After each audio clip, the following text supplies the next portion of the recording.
क्या आपको पता है जिस नूडल्स को आप बड़े चाव से खाते हैं उसमें सुअर की चर्बी मिलाई जाती है, और जिस च्युइंगम को आप बड़े प्यार से चबाते रहे, क्या आपको पता है वो कौन से जानवर की चर्बी से बनाया जाता है?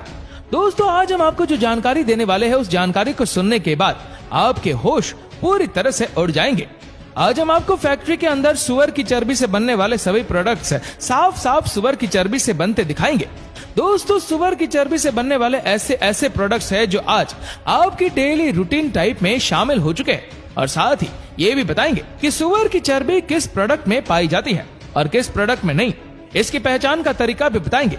तो इसीलिए दोस्तों, वीडियो को पूरा देखिए और हमारी बहुत मेहनत से तैयार इस वीडियो को शेयर भी जरूर कर दे। तो चलिए देखते हैं कि कैसे सुअर की चर्बी से खाने की चीजें बनाई जाती है। Number 1, noodles making process. दोस्तों, नूडल्स तो बच्चों को खाना बहुत ही ज्यादा पसंद होता है। दोस्तों, आप जो ये नूडल्स या फिर किसी भी तरह का नूडल्स आप अपने बच्चों को खिलाते हो, इन नूडल्स से आपके बच्चे बीमार पड़ सकते हैं, क्योंकि दोस्तों किसी भी नूडल्स में कंपनियां MSG नाम का इंग्रेडिएंट्स मिलाती है। दोस्तों, इस MSG को कंपनियां सुअर की चर्बी से बनाती है। ये MSG इंग्रेडिएंट्स इन नूडल्स में स्वाद को बढ़ाता है। हालांकि दोस्तों, इस MSG इंग्रेडिएंट्स को मक्का, स्टार्च और गन्ने से भी बनाया जा सकता है, लेकिन ये कंपनियां ज्यादा मुनाफा कमाने के लिए मीट इंडस्ट्री से वेस्ट के रूप में आई सुअर की चर्बी का इस्तेमाल करती है। MSG का मतलब होता है मोनोसोडियम ग्लूटामेट। MSG से सरदर्द होना, चक्कर आना, पेट खराब होना या फिर पेट में जलन होना जैसी कई बीमारियां हो सकती है। दोस्तों, इन नूडल्स को फैक्ट्री के अंदर बनाने के लिए सबसे पहले आटा, मैदा, कई तरह के मसाले, कई तरह के केमिकल्स, MSG पाउडर यानी मोनोसोडियम ग्लूटामेट पाउडर और पानी, इन सब चीजों को एक मिक्सचर में डालकर इन सब चीजों को अच्छे से मिक्स किया जाता है और फिर आटे की तरह गूंदा जाता है। फिर इस गूंदे हुए आटे को 2 बेलनाकार रोलर के बीच में से गुजारा जाता है। इससे आटा एक लंबी शीट के जैसा रूप ले लेता है। अब इस आटे की शीट को कहीं और बहुत सारे रोलर के बीच से गुजारा जाता है। इससे आटे की शीट बिल्कुल पतली हो जाती है। अब आखिर में ये मशीन इस आटे की शीट को नूडल्स की शेप में काटती चली जाती है। यह मशीन इन नूडल्स को एक समान शेप में काट देती है। अब इन नूडल्स को ड्रायर में पकाया जाता है।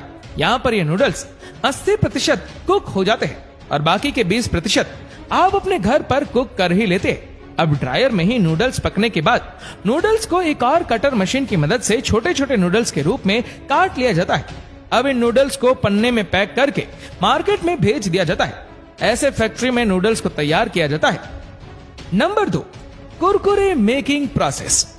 दोस्तों, कुरकुरे बनाने के लिए कई चीजों का इस्तेमाल किया जाता है, जैसे कॉर्न मिल, ग्राम मिल और कुरकुरे को कई चीजों से मिलाकर तैयार किया गया स्पेशल मसाला, वो है MSG यानी मोनोसोडियम ग्लूटामेट, जो सुअर की चर्बी से तैयार किया जाता है। इन चीजों का इस्तेमाल किया जाता है। फिर इस रॉ मटेरियल को एक बड़े से ग्राइंडर में डाला जाता है। इन सब चीजों को अच्छी तरह मिक्स करने के बाद इस मिक्सचर को एक कुरकुरे की शेप देकर इन्हें फ्राई किया जाता है और फिर आखिर में इन कुरकुरों में स्पेशल मसाला मिक्स कर दिया जाता है और अब इन कुरकुरों को मशीन पैक कर देती है। Number 3, chewing gum making process. दोस्तों, च्युइंगम जैसे प्रोडक्ट्स बनाने के लिए सबसे पहले गम को एक मिक्सचर में डाला जाता है और फिर इसके ऊपर कुछ आर्टिफिशियल कलर, फ्लेवर और सुअर की चर्बी से तैयार MSG यानी मोनोसोडियम ग्लूटामेट, इन सब चीजों को डाला जाता है और फिर यह मशीन इसे मिक्स करना शुरू कर देती है और इसके ऊपर चीनी या शक्कर की चाशनी डाली जाती है ताकि गंध सॉफ्ट और मीठा बन सके। और फिर इसे अच्छी तरह मिक्स करने के बाद दूसरी मशीन में डालकर एक च्युइंगम का आकार दे दिया जाता है और फिर इसके बाद इसको पैक कर दिया जाता है। Number 4, toffee making process. दोस्तों, टॉफी बनाने के लिए सबसे पहले एक बड़े सारे बर्तन में फ्लेवर, शुगर, MSG यानी मोनोसोडियम ग्लूटामेट, जो सुअर की चर्बी से तैयार किया जाता है, इन सब चीजों को एक बड़े सारे बर्तन में उबाला जाता है और फिर बाद में इसे एक बड़े सारे बर्तन में ठंडा होने के लिए रख दिया जाता है। ठंडा होने के बाद इस मिक्सचर को मशीन में डाल दिया जाता है और फिर यह मशीन इस मिक्सचर को खींचकर एक टॉफी का आकार देकर फटाफट तेजी से टॉफियों को पैक करके बाहर एक कैरेट में डालती रहती है। Number 5, chocolate making process. दोस्तों, आप जो चॉकलेट अपने बच्चों को खिलाते हो, क्या आपको पता है वो चॉकलेट कैसे बनती है? दोस्तों, आपको जरूर पता होना चाहिए कि यह चॉकलेट कैसे बनती है। दोस्तों, चॉकलेट बनाने के लिए सबसे पहले कोकोआ को तोड़कर फैक्ट्री के अंदर लाया जाता है। फिर इसके अंदर से कोकोआ के बीजों को निकाला जाता है। फिर इन कोकोआ बीज को धूप में सुखाया जाता है। फिर इन बीजों को भूना जाता है। इससे इनके अंदर फ्लेवर आता है। फिर इन बीजों को पीस कर इनका पाउडर बनाया जाता है और इस पाउडर को चॉकलेट चिप्स का आकार दिया जाता है। फिर इन चिप्स को पैकेट में भरकर इन्हें अलग अलग कंट्रीज में भेजा जाता है। फिर चॉकलेट बनाने वाली कंपनी में इन कोकोआ चिप्स के साथ बटर, शुगर और 3 ऐसे इंग्रेडिएंट्स जो सुअर की चर्बी से बनते हैं, जैसे कि E631, E620 और MSG, इनमें से किसी एक इंग्रेडिएंट्स को मिलाकर इसका एक पेस्ट बना लिया जाता है। इस पेस्ट को 3 मशीन के जरिए पास किया जाता है ताकि चॉकलेट को इसका स्मूथ टेक्सचर मिले। फिर इस लिक्विड चॉकलेट पेस्ट को चॉकलेट के मोल्ड्स में डालकर इन चॉकलेट को फ्रीजर में रख दिया जाता है। फिर जब चॉकलेट बनकर तैयार हो जाती है तो इन चॉकलेट को चॉकलेट मोल्ड्स के अंदर से निकाल लिया जाता है और फिर इन चॉकलेट को आगे पैकिंग के लिए भेज दिया जाता है। Number 6, sweet making process. दोस्तों, फैक्ट्री में ज्यादा मात्रा में तेजी से गुलाब जामुन बनाने के लिए मावे का एक मिक्सचर तैयार करके इसमें सुअर की चर्बी से तैयार MSG को डाला जाता है। इस मिक्सचर को मशीन में डाल दिया जाता है। ये मशीन खुद ही इस मिक्सचर की छोटी छोटी टुकड़ी काटकर इन टुकड़ों को गोल आकार दे देती है। फिर इनको तेल में फ्राई करके चीनी की बनाई गई चाशनी में 2 घंटों तक रखा जाता है और फिर इन गुलाब जामुन को डब्बों में पैक कर दिया जाता है। इस तरीके से फैक्ट्री में मिठाइयां तैयार की जाती है। Number 7, soap making process.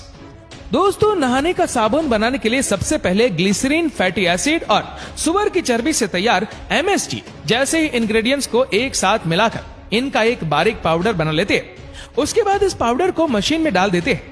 फिर बाकी का साबुन बनाने का सारा काम ये मशीन खुद करती है। ये मशीन नहाने का साबुन ऑटोमेटिकली तैयार कच्चे माल के हिसाब से बनाती चली जाती है। Number 8, capsule making process. दोस्तों, जब भी कोई व्यक्ति बीमार होता है तो उस व्यक्ति को डॉक्टर दवाई के रूप में कैप्सूल भी दे देते हैं। दवाई के रूप में लिया जाने वाला कैप्सूल हर व्यक्ति ने खाया होगा। शायद ही कोई ऐसा व्यक्ति हो जिसने कैप्सूल ना खाया हो। लेकिन दोस्तों, आप ये बात जरूर जानकर चौंक जाएंगे कि कैप्सूल को बनाने में सुअर और सांड के मांस का उपयोग किया जाता है। दोस्तों, कैप्सूल का जो कवर होता है वो दिखने में प्लास्टिक का लगता है, लेकिन दोस्तों ये कवर जिलेटिन से बना होता है। जिलेटिन मांसाहार की श्रेणी में आता है। जिलेटिन बनाने का एकमात्र स्रोत जानवरों का मांस ही होता है। इस जिलेटिन को बनाने के लिए सुअर और सांड का इस्तेमाल किया जाता है, जो इन जानवरों के खून और इनकी जोड़ों के अंदर पाए जाने वाले टिश्यू को उबालकर इस जिलेटिन को प्राप्त किया जाता है और ये जिलेटिन बनाने की सारी प्रक्रिया फैक्ट्री के अंदर ही होती है। दोस्तों, कौन सा कैप्सूल जानवरों के मांस से तैयार किया गया है, इसकी पहचान का सबसे सरल तरीका यह है कि जिस कैप्सूल के पैकेट के ऊपर हार्ड जिलेटिन लिखा होता है वो कैप्सूल जानवरों के खून और मांस से तैयार किया गया होता है। दोस्तों, कैप्सूल फैक्ट्री में बनाने के लिए सबसे पहले कंपनियां कैप्सूल के कवर को तैयार करती है। कैप्सूल के कवर को तैयार करने के लिए कंपनियां सबसे पहले जानवरों के खून और जानवरों की हड्डियों के अंदर